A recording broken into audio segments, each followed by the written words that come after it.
Hashirama cells are the most overrated thing in Naruto. Here's why.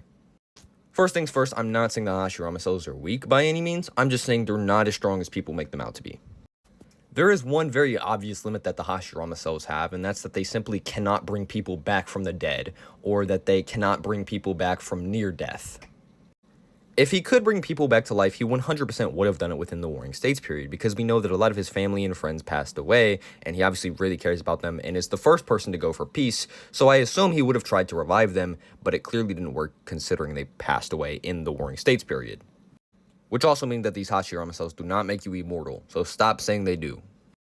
We also know that Hashirama cells can actually not save you from near death as well, and this is because despite Madara having some of the most Hashirama cells in the entire verse, he actually at some point needed the Ghetto statue to hook up to him to basically feed him chakra so he wouldn't die.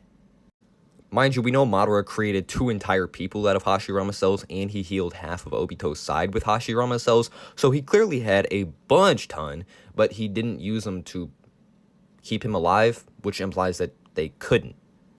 A lot of people will mention Danzo, and they'll be like, oh, with his Hashirama cells, he was able to spam Izanagi and all this BS. But it's a little bit different with Danzo, because he even mentions that there were people who had incomplete control of Hashirama cells, and then their Izanagis were just, like, not as good.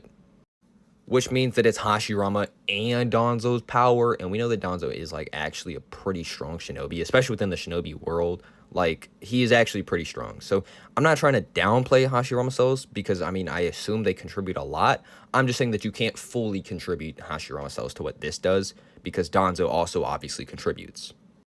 Now, let's look on the bright side. What we know the Hashirama cells can do is that they can regenerate limbs, and they can exponentially boost your power, which is pretty nifty, I can't lie. However, there are also a lot of people who can heal limbs without Hashirama cells, or it's never said they have Hashirama cells at least. And like, even in the case of Naruto, when he lost his arm, it's not like the Hashirama cells were used to just grow it back, like, instantly. No, Shikamaru legit just gave him a prosthetic of Hashirama cells. So it's like, that's really weird, right?